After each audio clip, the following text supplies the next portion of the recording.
Y ahí está. ¿Recogería o solamente ya me tienes? Sí. Sí. Bueno, pues yo voy a comenzar dando otros ejercicios antes de hablarles sobre el tema específico de la charla de hoy. Y quiero que se vuelvan a sus primeros semestres de la universidad, de su pregrado, incluso si quieren antes al colegio, y piensen en la cantidad de información que han adquirido en su vida académica. O sea, ¿cuántas asignaturas han visto hasta el momento? ¿12? Uf, sí. Tendría que sacar la calculadora. ¿Cuál ha sido la asignatura en que han tenido que aprender mayor volumen de información? Como desde el punto de vista, digamos, de repetir de memoria los conceptos, las fisiologías, las anatomías. Psicopatología. Ajá. Ok. Listo. ¿No han tenido nunca esa sensación de levantarse y preguntarse cómo es posible que ustedes aprendan tanta información sin que se les pierda la que ya tenían antes? Así que se les olvide el teléfono de su casa, por ejemplo. Sí, como que no tiene límites. O sea, si uno sigue estudiando, sigue. Sigue ampliando. En teoría, pues, hay un límite máximo, pero no es un límite diminuto. ¿Cómo creen que ocurre eso? ¿Qué permite que ustedes todavía se acuerden de cosas, no sé, del primer semestre? De pronto todavía tienen algunos conceptos, supongo que sí. Espero. Sí. De su primera clase del primer semestre de la universidad. ¿Cómo puede ocurrir? Estando aún en el proceso de aprender y adquirir más información en este momento. Pues desde el enfoque neurocientífico o... ¿No? Desde lo que son tus creencias. Okay.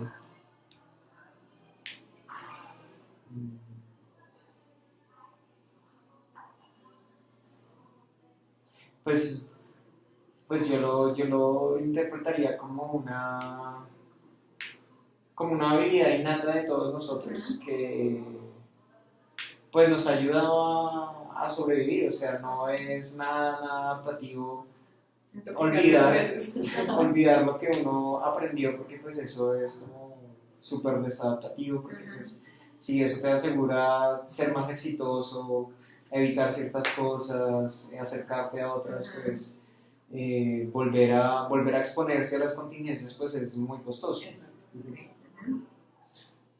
De acuerdo con el modelo de almacenes de memoria, el repaso es fundamental para poder transferir información de la memoria de trabajo a la memoria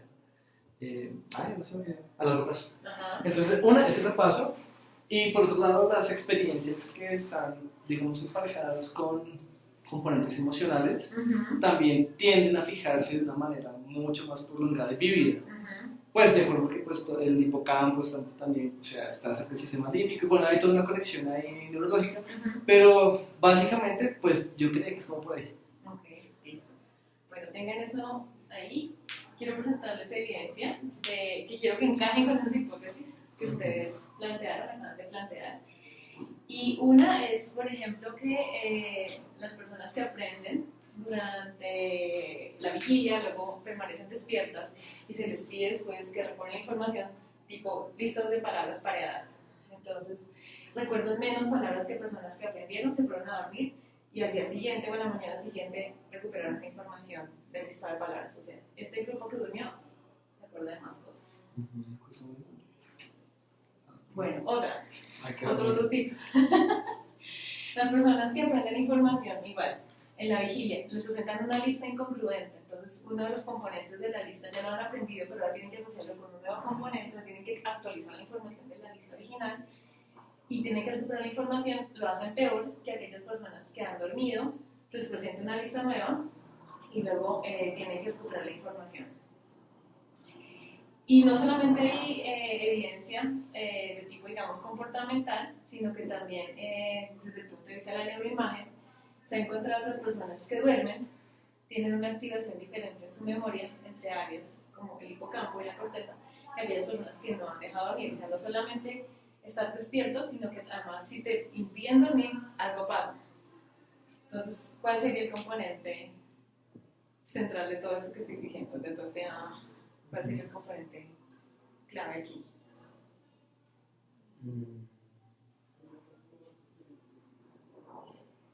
¿El sueño?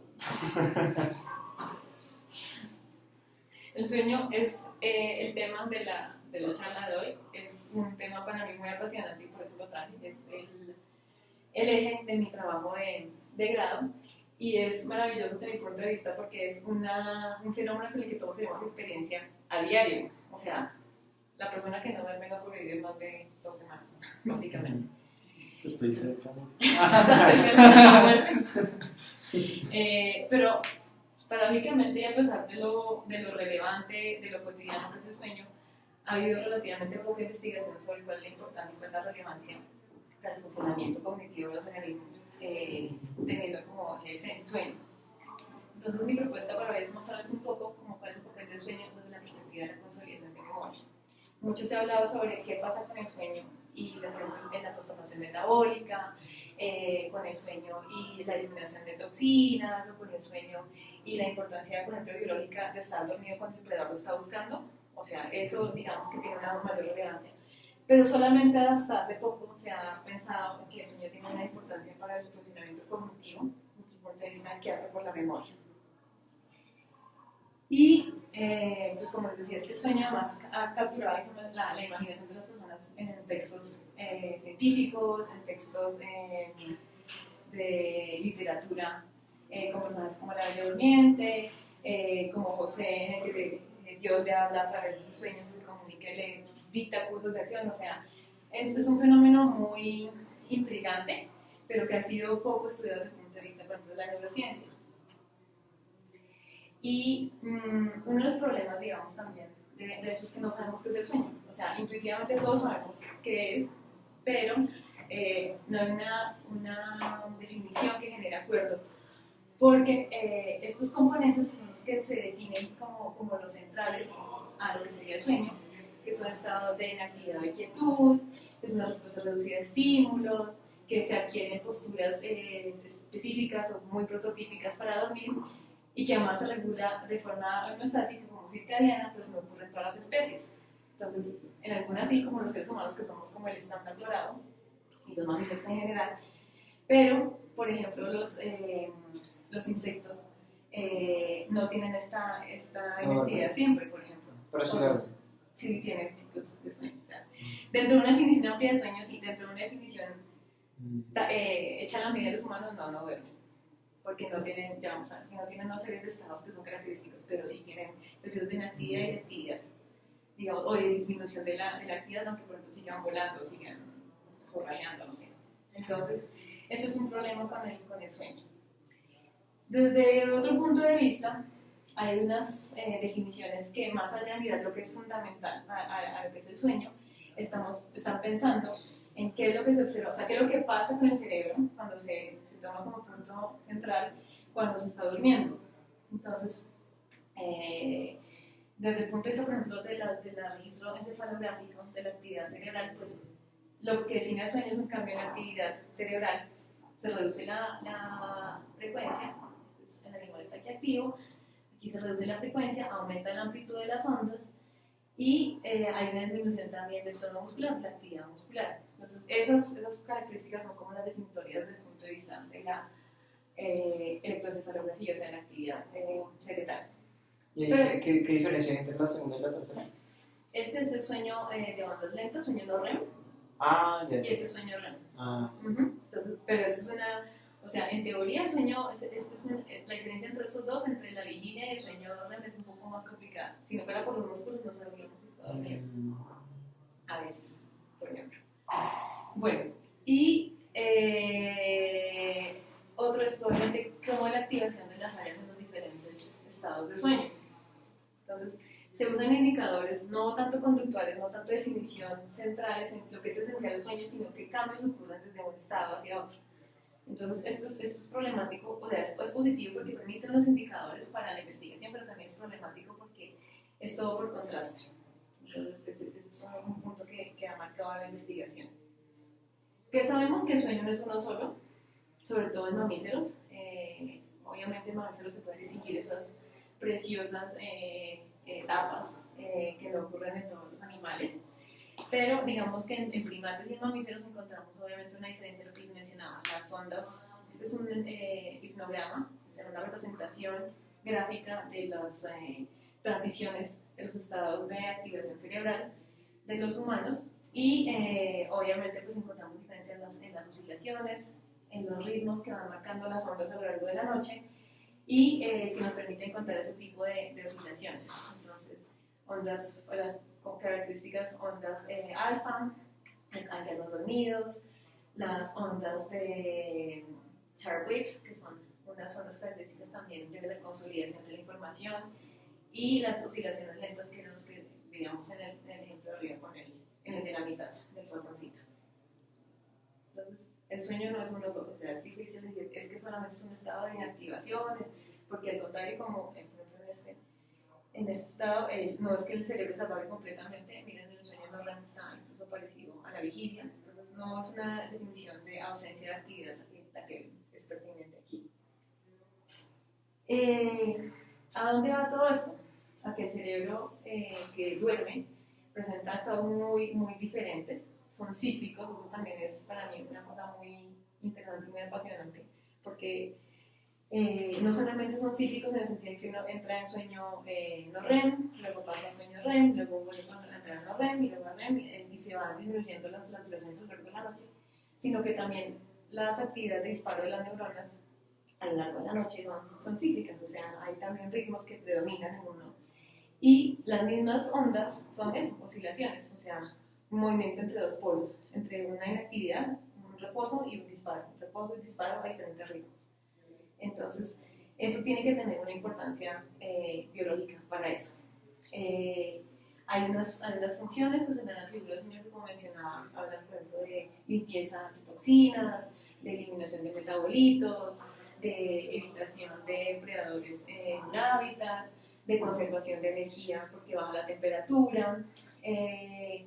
Pero digamos que ahí subyace también una pregunta de si hay una función mucho más allá de solamente preservar la vida dentro del organismo. Lo que tú mencionabas, es muy costoso tener varios veces la misma experiencia con el mismo estímulo aversivo, con el mismo predador, con la misma toxina, por ejemplo, en un alimento.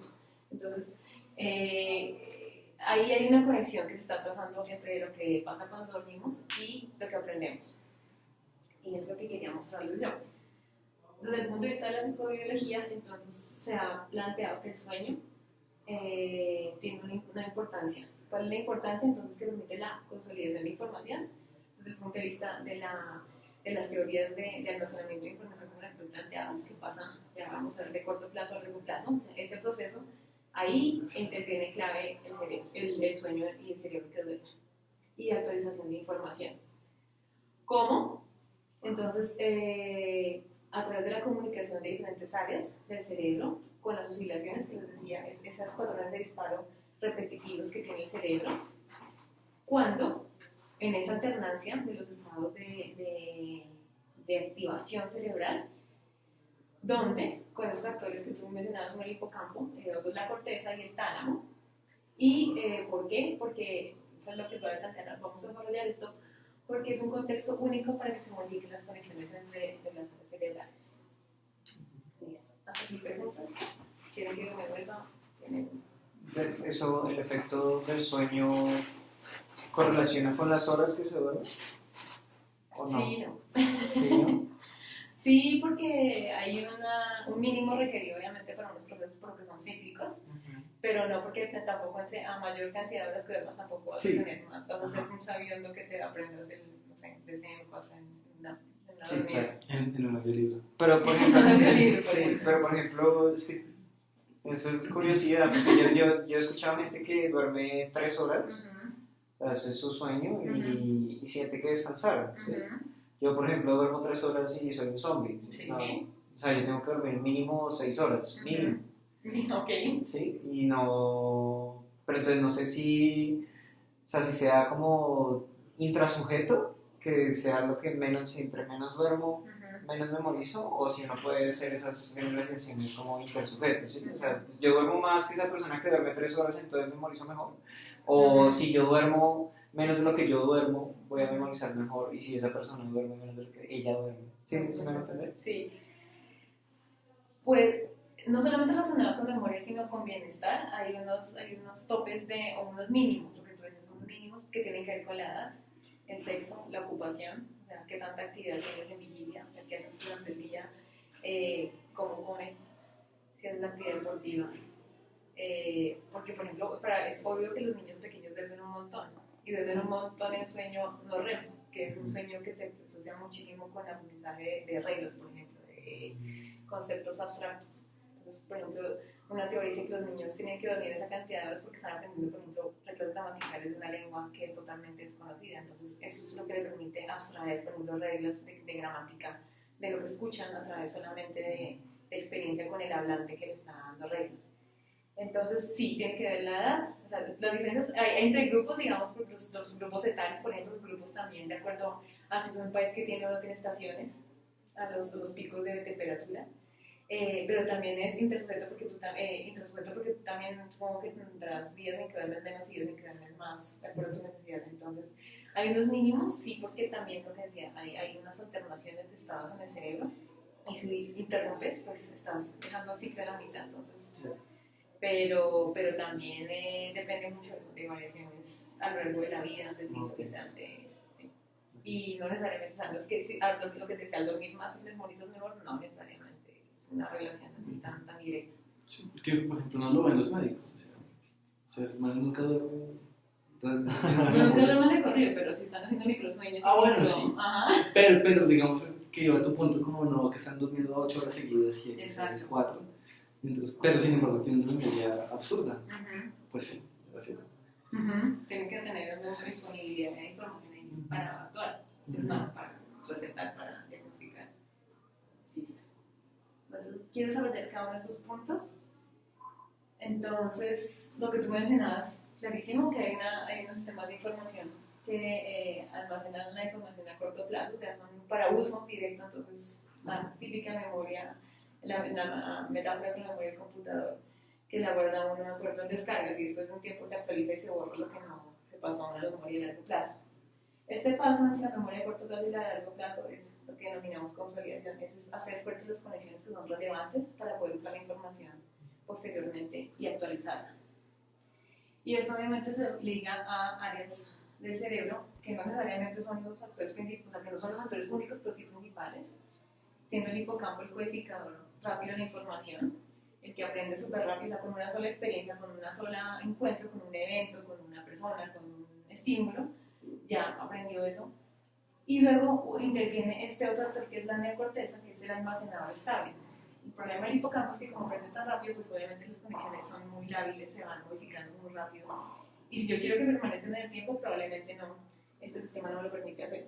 Mientras que este se demora un poco más, hay que entrenarlo en esos aprendizajes, pero es mucho más estable a largo plazo, entonces permite que tú también integres la información para que la recuperes de forma más digamos, verídica o más exacta.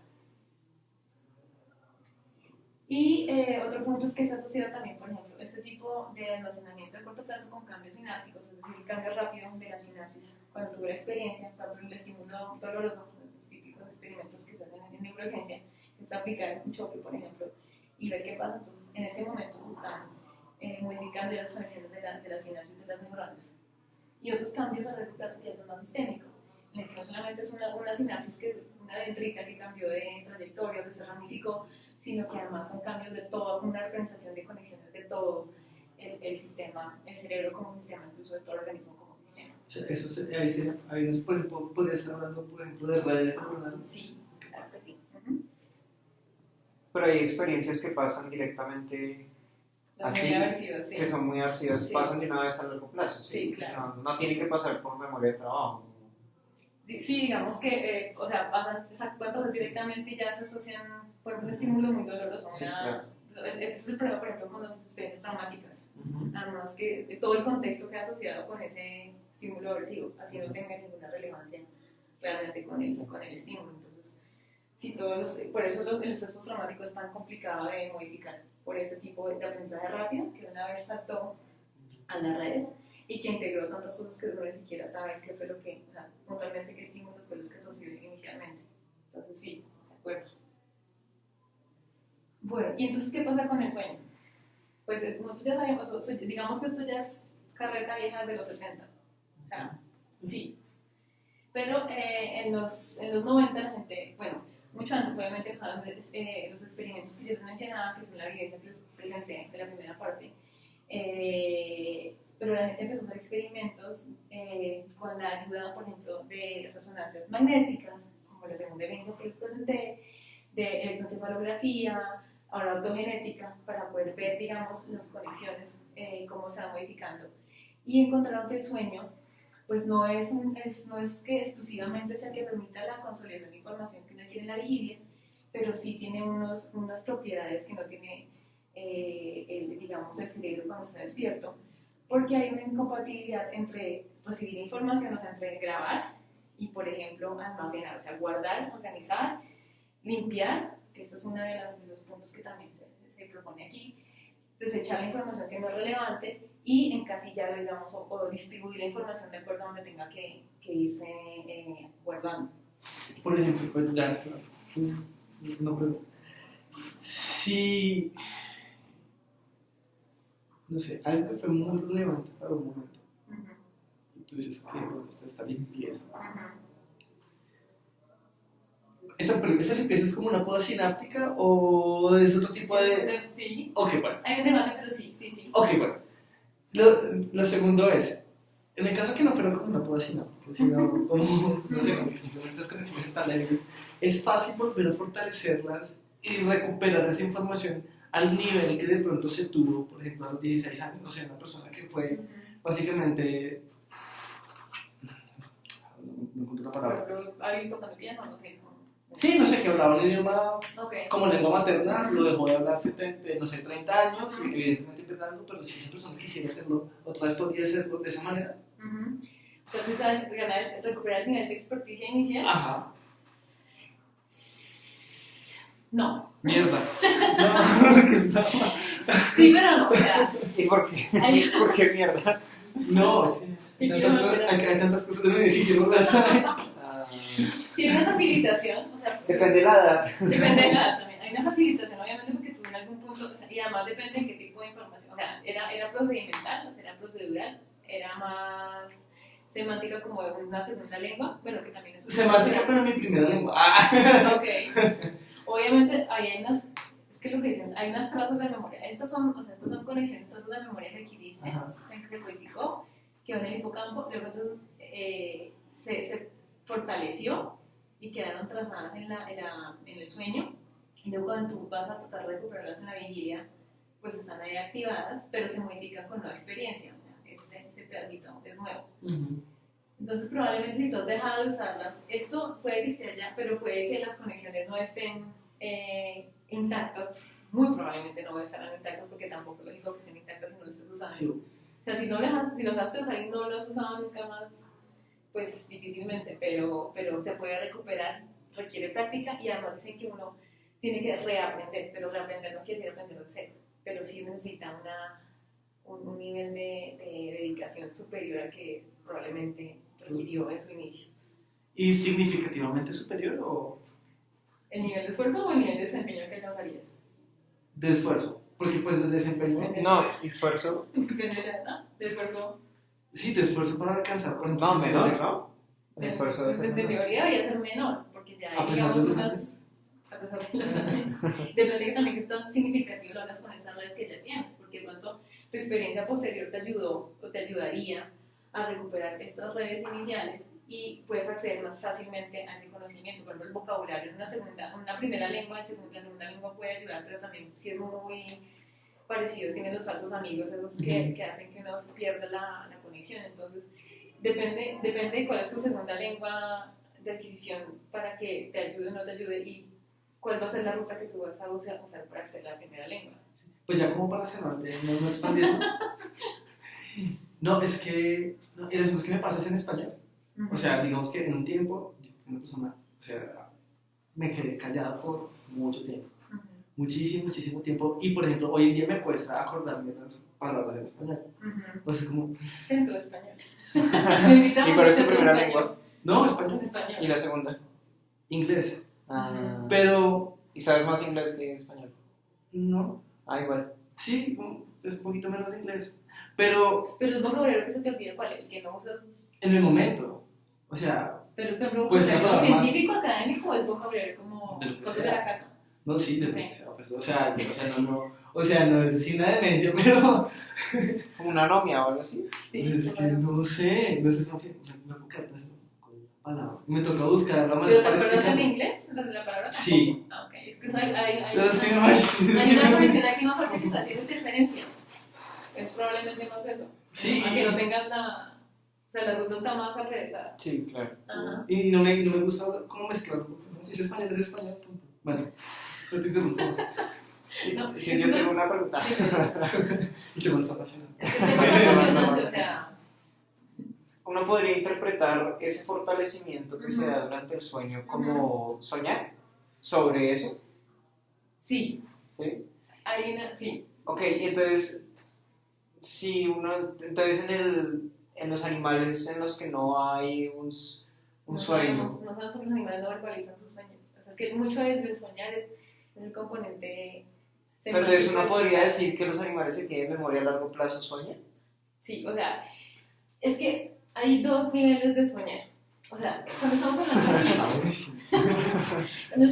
de soñar, esto lo que está diciendo aquí es, hay una reactivación, eso es un punto muy importante. Cuando uno duerme, reactiva información que adquirió durante la vigilia.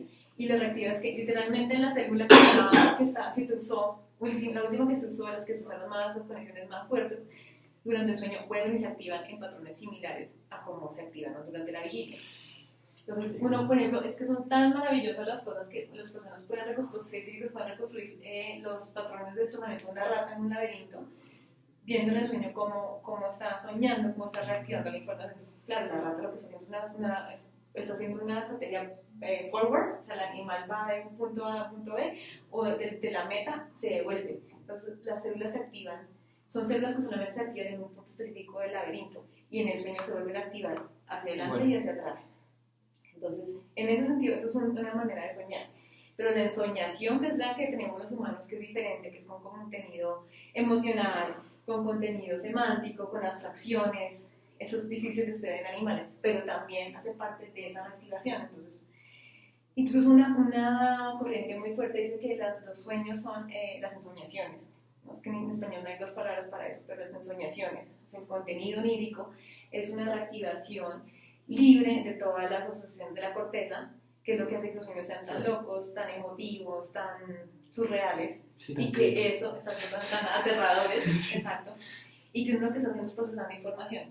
Y es más, dicen que los sueños, o sea, las ensoñaciones, lo que hacen es procesar información emocional, o sea, ni siquiera es tanto abstracciones, sino información emocional, de cosas que con valencia fuerte, negativa o positiva.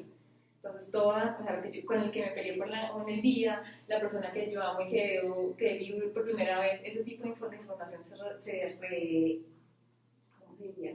se reinstala también a través de los sueños, y es una forma de consolidar lo que es importante. Lo que no es importante no es el sueño. Me risa. Es que una vez soñé con un bocadillo de leña. Entonces es como. Te encanta, no me gusta. Es que muy significativo. Pero sí, esas redes que son cosas que uno, o sea, por placer o por desagrado se reactivan, es cierto. Y eso es parte de esa consolidación, es un mecanismo de consolidación. La otra, o una hipótesis complementaria, dice que no es que se hagan más fuertes las conexiones a través del replay, de la reinstalación de la actividad, sino que todo lo contrario, se van haciendo podas, se van quitando información, lo que no es relevante y que no fue reactivado, pues se va quitando porque consume metabólicamente mucha energía y además espacio. O sea, físicamente uno no tiene capacidad para hacer un número limitado de sinapsis, por ejemplo, o de terminaciones dendríticas, ni de botones, ni ese tipo digamos, de conexiones físicas. Entonces, esas dos hipótesis dicen que algo pasa que reorganiza el cerebro, que reorganiza los sistemas y que permiten que al día siguiente yo pueda, con digamos, cierta efectividad, volver a aprender o adquirir información nueva o llamar lo que ya aprendí. Por ejemplo, ¿qué tantos recursos de memoria consume todo el contenido que uno ve, no sé, Audiovisual, ¿no es esto? Sí, en redes sociales o Netflix o... Se me ocurre la pregunta. Porque no sé, porque en esas medidas, como tú lo planteas, Ujú. si uno como que, no sé, invierte menos tiempo en ciertas actividades, eso va a dejar de consumir recursos y podría optimizar esas conexiones para otra cosa. Entonces, no sé, si de pronto lo estoy llevando muy lejos. Pero, Si leo más y leo menos Facebook. claro, o sea, pues no tan así, no tan así, pero me planteo la pregunta porque, no sé, puede ser, no sé, me llamaría la atención. O sea, tú dices que, por ejemplo, no sé, si yo dejo de tocar guitarra un año entero y he tocado durante muchos años y más bien sigo siendo mi vida normal, nada extra, pero dejé de hacer esa actividad, podría tener una capacidad mayor de almacenamiento para las otras actividades, así no gaste mayor tiempo en eso. No, porque tu red que es asignada a tocar guitarra de partitura, no sé, está creada. Ok, se tendría que esperar por lo menos 15 años. O sea, ese límite, eso también es un debate de cuánto tiempo se tiene que esperar para que se borre un recuerdo, se modifique un recuerdo. Depende de qué tan significativo fue. O sea, puede ser, no sé, psicopatología. Yo básicamente no me acuerdo de psicopatología. Porque pues, para mí no fue, o sea, yo me lo aprendí por el examen, la típica. Mucha información, no sé qué. No solamente dejé de usarlo, sino que nunca fue relevante para mí. Entonces, Y yo no creo que no puedas desaprender nada. sí, o sea, realmente uno no puede, a menos que haga en el eterno resplandor de la mente sin recuerdo. ¿Qué? ¿Que no? El eterno resplandor de la mente sin recuerdo. O sea, ¿y qué pasa dónde? En el sueño. Entonces le meten al sueño, le modifican las condiciones durante el sueño porque es cuando uno está recopilando los recuerdos del día, las cosas significativas y por ahí es que le acceden. O sea, a menos que le hicieran eso que le dañaran físicamente la conexión, difícilmente haría una desaprendizaje de ese estilo. O sea, eso es bastante importante. Yo tenía una pregunta y se me olvidó.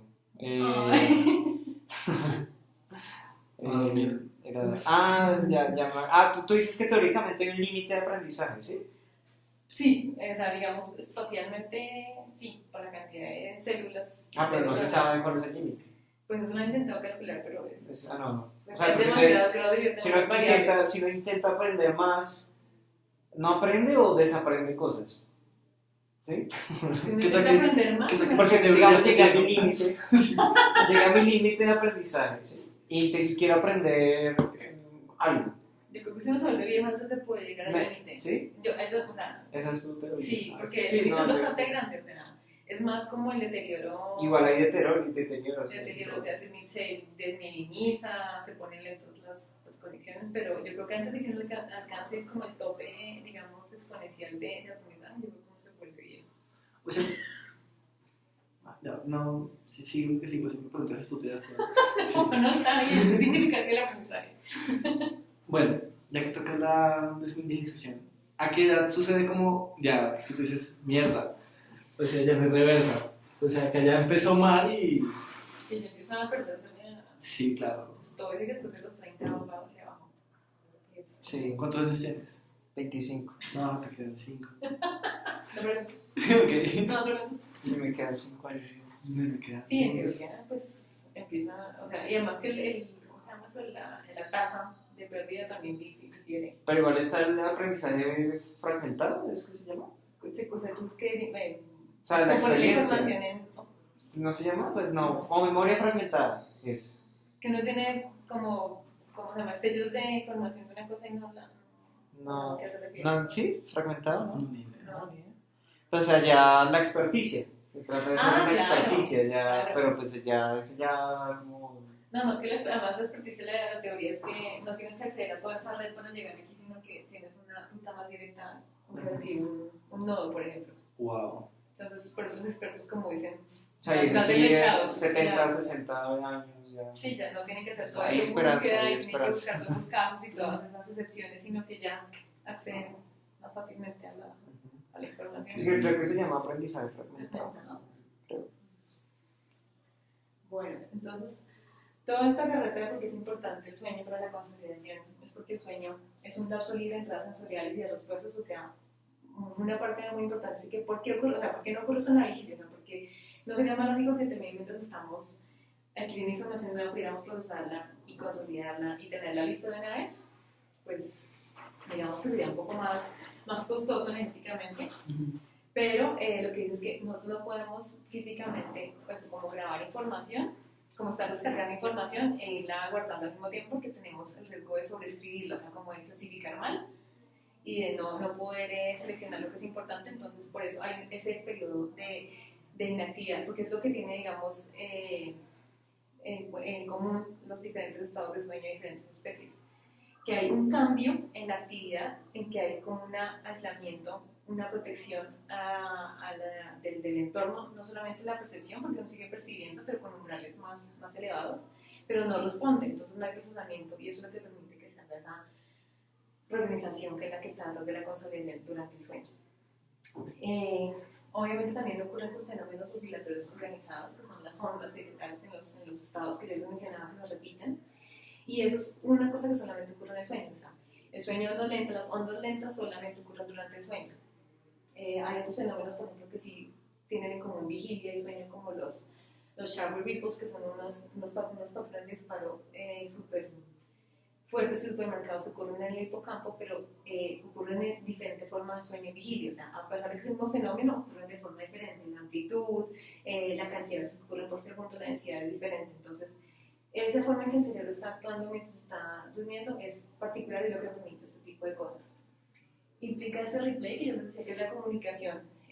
O sea, lo último que yo vi, o lo último no, lo importante del día, se reactiva, y eso pasa porque es importante a una red que yo pueda llamar más adelante. Y además, que eso es algo también que se ha hecho un poco énfasis, pero que últimamente se ha mostrado, y es que uno no solamente consolida, solamente por ejemplo en la primera mitad de la noche con el sueño no REM, o solamente en la segunda mitad cuando sueña, sino que todo eso, o sea, tiene que haber un equilibrio de los estados y de las transiciones, sobre todo entre estados, para que se pueda hacer esa consolidación. Entonces, vienen las teorías que dicen que la primera mitad del sueño es para extraer información abstracta. Uno también sueña desde el punto de vista fisiológico durante la primera mitad, si no tiene imágenes de sueños.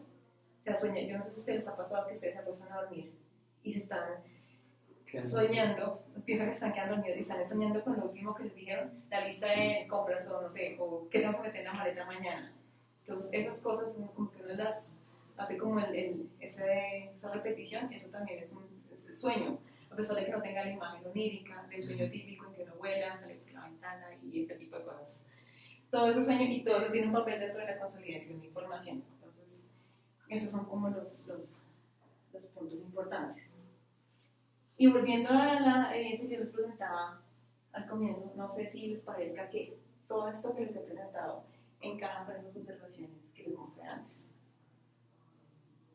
No sé si recuerdan cómo sí, claro que sí, totalmente.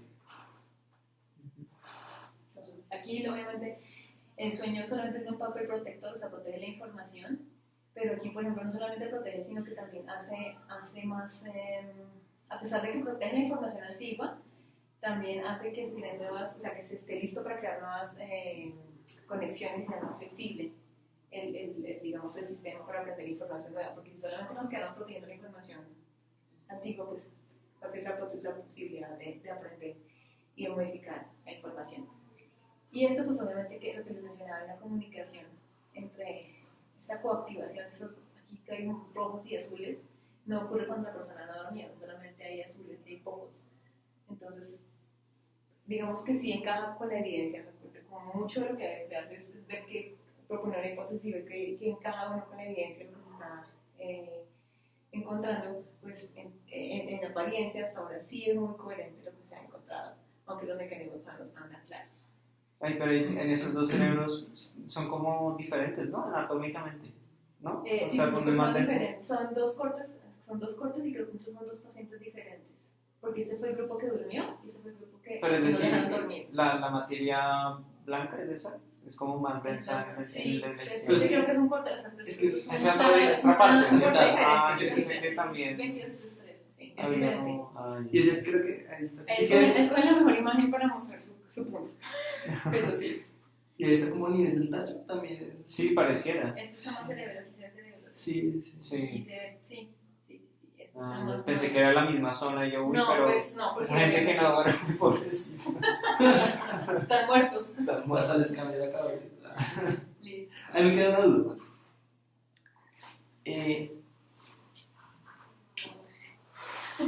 Los sueños son muy locos, ¿cierto? Sí. ¿Cómo hace el cerebro para hacer otra vez esa reactivación de lo que tú estás aprendiendo de una manera tan lógica? Teniendo en cuenta lo que tú decías que en algún punto, digamos que no sé si era gracias a la corteza, que sí de alguna otra manera se integran diferentes cosas como muy sin sentido. Entonces, ¿cómo es que, por qué paradójicamente todo lo que sí tiene que estar ligado con el aprendizaje sí tiene un sentido? Los sueños son locos porque mucha, digamos, la corteza asociativa, la que crea como coherencia, está básicamente muy pocamente activada, muy desactivada, más inhibida durante los sueños, de los sueños oníricos, desde las imágenes. Por eso son tan incoherentes. Cuando tú te despiertas, obviamente, como te digo, que se van alternando el sueño, el cuerpo también está preparando para el despertar. Y los neurotransmisores también van permitiendo que el cuerpo vuelva a entrar como en modo, vigilia, voy a despertarme y voy a tener que actuar sobre el mundo. O sea, no solamente estoy como haciendo ese procesamiento de lo que yo tengo aislado del resto, sino que ahora tengo que volver a entrar en modo de, interactúo con el medio externo. Entonces, los neurotransmisores ayudan, vuelve a conectarse todo en modo vigilia, el cerebro, y se prepara para que tú interactúes con el entorno y además de todo que interactúes usando esas redes que están, no es que no se hayan desactivado totalmente, sino que están menos activas durante el sueño o están activadas de una forma diferente y cuando te despiertas estás otra vez en modo actividad con el entorno. O sea que no podría sugerir como hipótesis que esa consolidación de la información que tú estás teniendo podría ser prioritariamente en esa última fase del sueño. Eso es lo que dice mucha gente. Okay. Pero se han inventado experimentos en que a las pobres personas solamente las dejan dormir la primera mitad, otras en que solamente los dejan dormir la segunda mitad. Eso no solamente de chicos, sino que además el sueño se produce todo, o sea, no es que tú puedas separar como con un colador y te quedas solamente con un líquido y separas los sólidos, no, eso es muy difícil, es muy controversial por eso. Pero hay una corriente muy fuerte que dice que uno consolida información durante esa última mitad, en que hay más sueño REM, que tienen sueños, incluso uno debe tratar de hacer sueños lúcidos, bueno, un montón de corrientes en las que dicen que esa es la parte que ayuda a consolidar información. Pero lo que yo les decía, lo que apunta ahora es que no es una fase, sino que es una secuencia. O sea, si tú quitas una parte y dejas la otra intacta, no funciona. Claro, o sea, eso sería como una falacia medio lógica de decir como no, simplemente es por esto y ya, de alguna Si manera. así fuera, pues no, o sea, la mitad de la noche durmiendo. Claro, es todo un proceso. Sí, claro, o sea, no puedes desligar, o sea, tú no llegas a esa fase sin pasar por la anterior. Exacto. O sea, tienen una... Y si es algo estamos haciendo mal. Por algo existen todos los mamíferos. Exacto. O sea, no, hay pocos, los tigres, por ejemplo, se supone que no hay, pero ahí también hay un debate que estamos viendo mal. Pero no tendría sentido que hiciéramos todas esas 8 horas de sueño y solamente vamos a usar 4 para consolidar información, por ejemplo. ¿Y qué decías de los sueños lúcidos? Que no tienen... Hay una corriente que dice que hay que hacer sueños lúcidos, otro que dice que no hay que hacer sueños lúcidos porque el sueño lúcido está interfiriendo con la dinámica endógena del cerebro. Entonces hay todo un debate de cuándo es que uno está consolidando. Yo creo que la respuesta es toda la noche, todo el sueño. Sí. Incluso en las siestas uno está consolidando información porque eso también se ha encontrado. O sea, uno consolida información cada vez que puede dormir, consolida. Es que ese power nap es malo. Y eso me lleva entonces al mensaje que quiero que se lleven de esta charla. Y es que el sueño es un proceso complejo. No es un apagado del cerebro ni es un modo de inactividad, sino que es una sucesión de estados que hace un gran todo. Que ese estado, esa alternación de fases se le proporciona al estado para poder consolidar información y para transferir información entre áreas. Que permite la información de forma preferencial, pero que no es exclusiva. Uno también obviamente adquiere y consolida información durante la vigilia, pero que el medio, digamos, óptimo para ese tipo de consolidación sistémica grande es el sueño. Y que por esas razones el sueño es un fenómeno que requiere más información, que nos requiere más horas de estudio y más investigación, y pues es necesario comprenderlo mucho mejor. Si se quedan con eso, para mí es más que satisfactorio. No, increíble. Gracias. Muy apasionante. Dígame, yo recuerdo en el pregrado que pues nos metieron ¿cómo? Sí, electroencefalograma. Y y pues que con solamente uno cerrar los ojos ya se activan Cambian otras ondas las alfa. Ajá. que se activan durante el sueño, ¿sí? Sí, es No. el estado que precede. Ah, Pero ya. es que la pregunta es: ¿por qué no cierra los ojos? Esas son las que aparecen cuando se cierran los ojos. No, Las a alfa. mí esas ondas me aparecen en Transmilenio. Condicionamiento clásico. Ok. No, ok. Sí. O sea, son el predecesor del sueño, pero no hacen parte del sueño, las alfa. Estas son las ondas de ojos cerrados. Ok. Listo. No, buenísimo. Muy interesante. Qué chévere. ¿Esa es tu tesis de qué?